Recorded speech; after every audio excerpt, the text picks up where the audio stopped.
Yerushalayim shel Zahav, Jerusalem of gold, God's eternal capital of the world.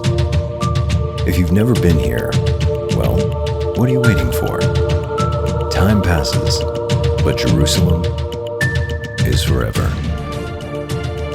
I had the privilege of spending the day in the city of David with my brother Levi and my adorable nephew. Indeed, it was a day to remember. Hello everyone, and welcome to a very special episode of the Tent of Abraham. I told you all I was going to do something special for the 1,000 subscribers, so here we are right now with my dear brother Levi, and he is a tour guide, not only in Jerusalem, but throughout the entire beautiful land of Israel. He's an expert, he's the guy. Some of you know him, some of you are going to know him, but now today everyone is going to know this man. So to begin the tour, at the beginning of our day, we are standing here overlooking Jerusalem.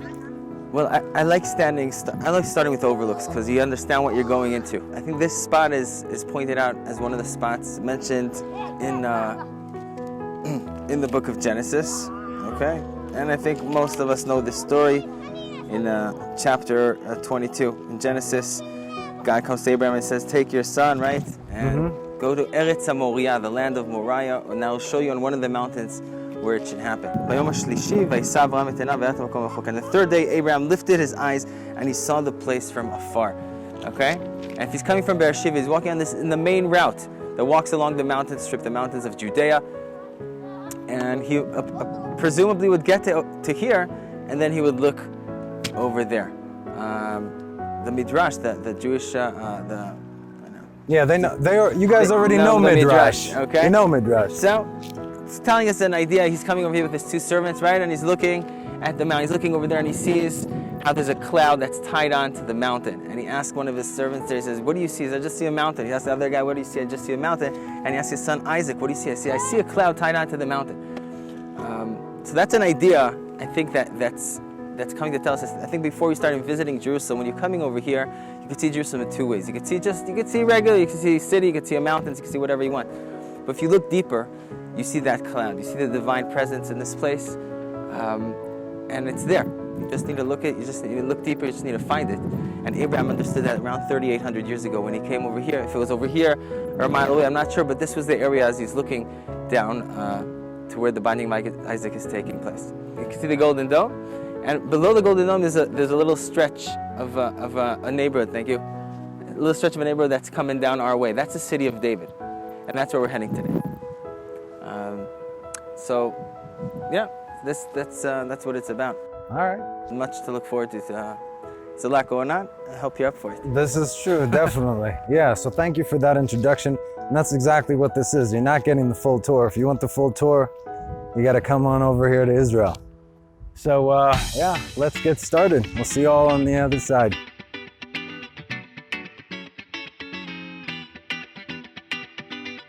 So sneak preview before we get to the main city of David, just newer digs that were done recently.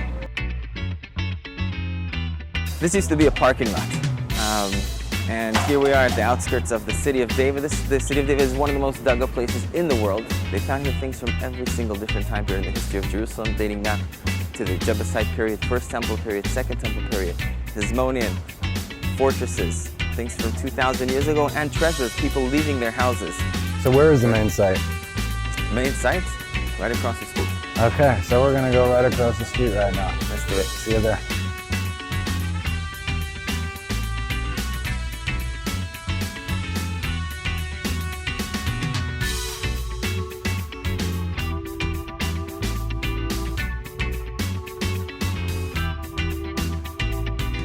Okay, so we made it to the city of David. You could notice in the distance where we were standing before, overlooking the city. Okay, right in the top hill of the city of David. If we look to our right side over there, you can see what we call the Western Hill. Moving on to the right, you can see the walls of the old city. We're looking at them when we're standing on the top of the mountain, looking down to here. Today, this is the Jewish quarter of Jerusalem, inside the walls of the old city. Don't let the walls confuse you. Although the walls are from the old city, but this is actually the ancient city of Jerusalem. We're looking right now at Mount Moriah. Okay, Mount Moriah, Temple Mount. where the temple stood 2,000 years ago. That's another mountain. So we have a mountain on our left, a mountain in front of us, and if you look to our right, we see the Mount of Olives. And you can see we're in the city of David surrounded by mountains. And this reminds me of a verse that we have in Psalms. Psalms is 125th verse in Psalms, mentioning Jerusalem. Jerusalem has mountains around it, and God is around his people. And so the guy who wrote it was actually standing over here or down over there, looking with the mountains around. And you can see the mountains as a disadvantage point. You're sitting inside a valley, this mountain's looking down at you. But if you have faith in God, you can see the mountains are just like God, are actually your protection. So where are we going next? We're going to go down to the major digs here. All right, we'll see you downstairs.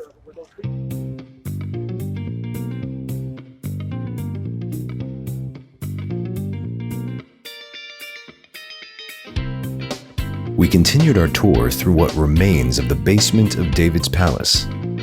One might even call it his man cave.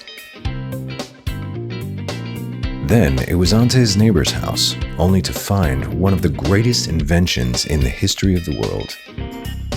You'll see exactly what I'm talking about. Okay, so we got here to this lay over here that was dug up in the 70s by Israeli archaeologist Yigal Shiloh.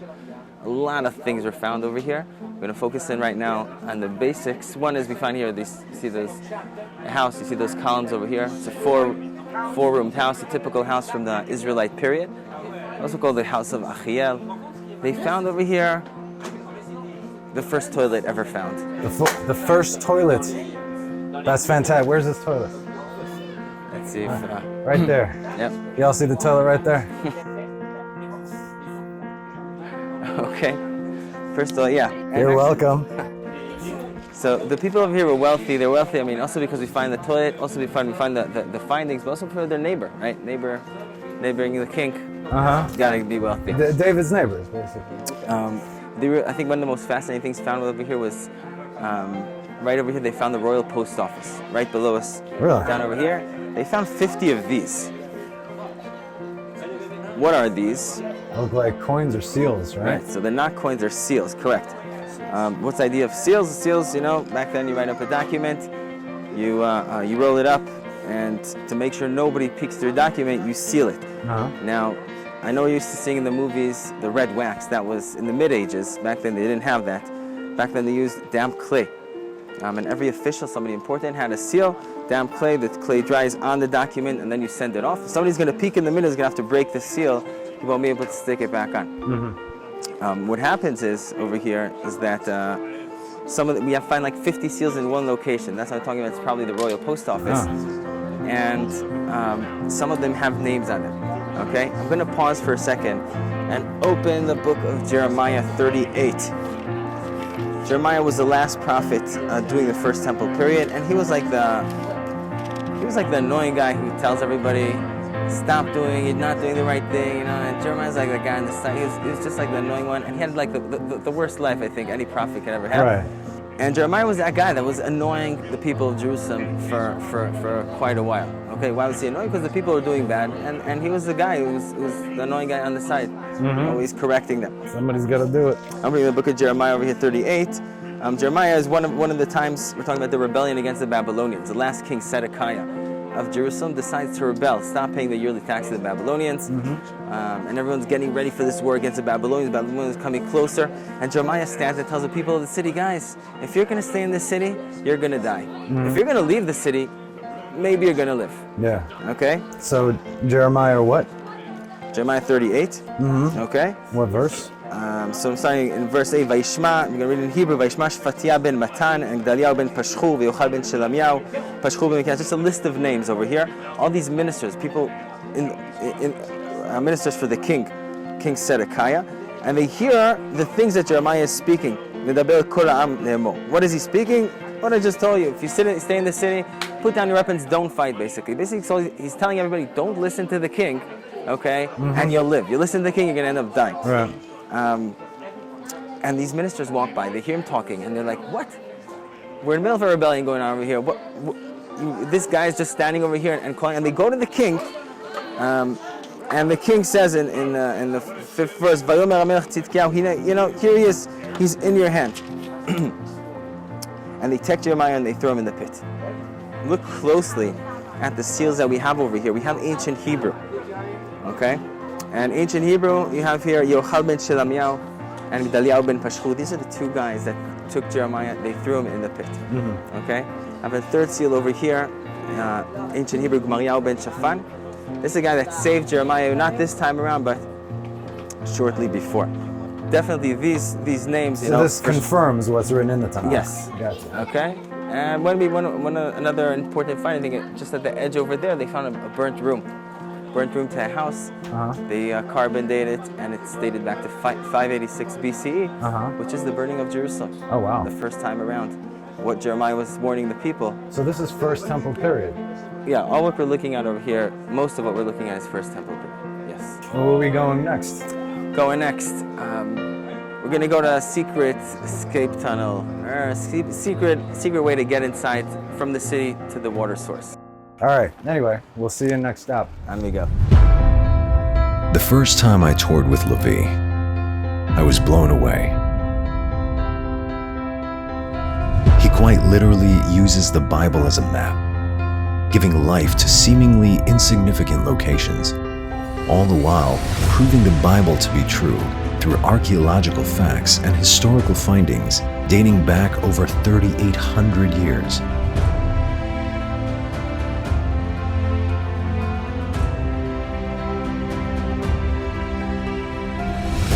I've never experienced anything like it before.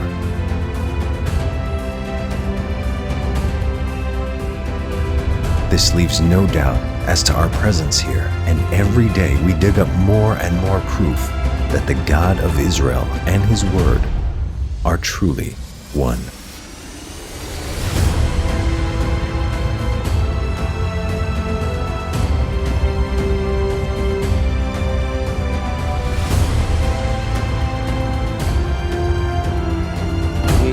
Walk down through the water system. The water system is actually pre-David. So it's the Jebusite water system that helped the people of the city to get down to their water source, which was outside the city, secretly, you can say, or in a fortified way, without them being under the threat of the enemy in times of siege. Where we're standing right now is the spring itself.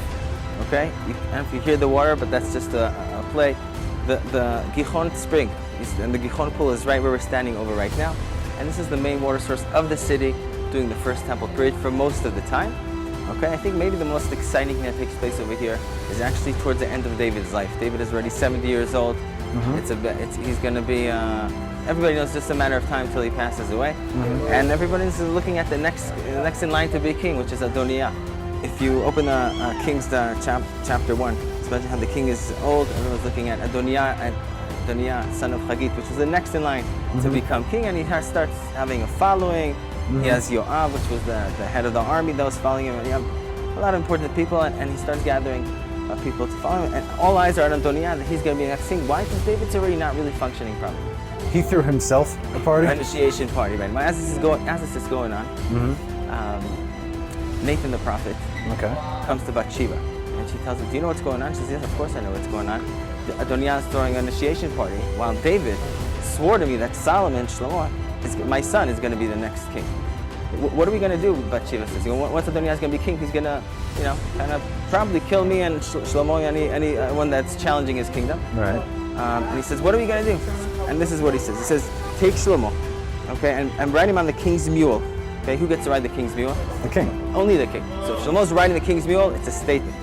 And bring him down to the Gihon. Okay, and over there, Tzadok the priest and Nathan the prophet will anoint him on king over Israel. And they do that. And they're marching through the streets of Jerusalem. People are sticking out their heads. They see Shlomo on the king's mule. Whoa, Shlomo's going to be the next king.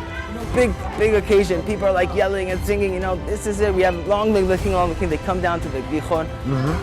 And Shlomo lowers his head. And the priest and Nathan the prophet anoint him over the next king of Israel. Where did that happen? Where did that happen? Right over here. Right over here. This is the spot. This is the spot. King Solomon. Okay, right over the Gihon Spring. This is where it's at. So this used to be filled with water? This used to be filled with water. Why is it empty now? Maybe. If you stick around, I'll tell you later. All right. Let's continue.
just crossed the digs. We're going down right now down. We talked about the first temple period. Now we're going to talk about the second temple period. That was 1,000 years after. We're going to go underground digs that were dug the drainage system of the street of Jerusalem 2,000 years ago. We'll be walking inside this drainage system, popping up on the original street of Jerusalem from 2,000 years ago, the times of the temple in Jerusalem. All right, Let's do it. let's go.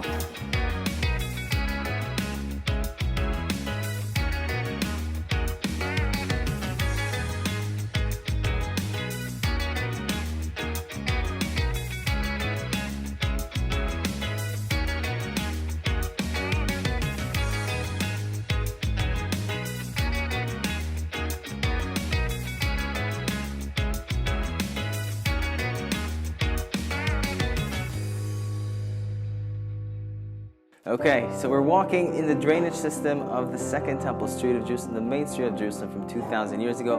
You can see the drainage system right on top of us, right over there. Okay, that's the original thing. This arch is up here for 2,000 years, and above us the people were walking on the main street of Jerusalem, doing their shopping, doing their market stuff. You're going to see it in a second because we're going to come out from here and head up to the street. So I stopped over here just for a moment for us to look over here. Come look. We see already the base of the western wall of Jerusalem. The western wall known as the Wailing Wall. There's the Wailing Wall Plaza you could see on the outside, but this is the underground part of the wall, the base of it that sits on the bedrock of the mountain. This was discovered over here as these tunnels were being redug a few years ago. Let's continue up to the second temple street.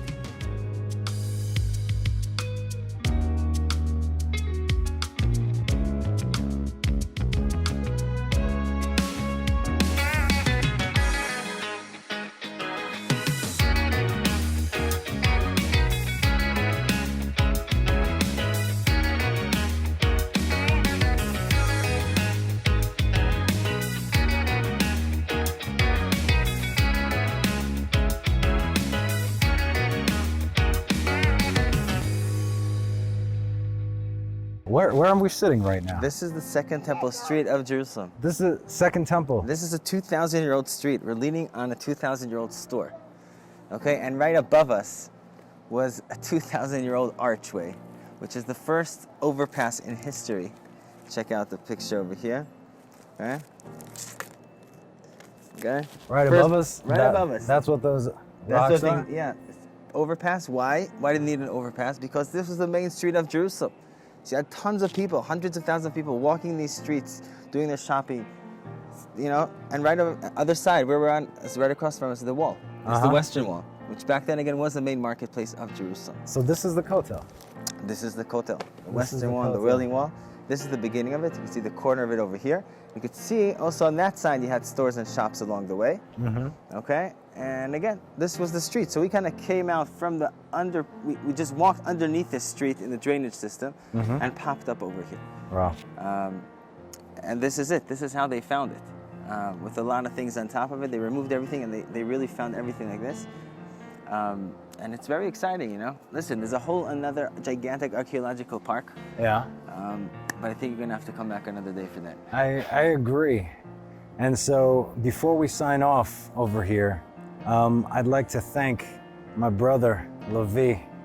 My brother, Levitsky. So this is what he does, but not only in Jerusalem, not only in the tunnels, but actually all throughout Israel. People call me up telling me they're coming to Israel, trying to make it a special experience. You know, I think coming over here is not just like coming and touring other places around the world. You're coming to Jerusalem, you're coming to the Holy Land.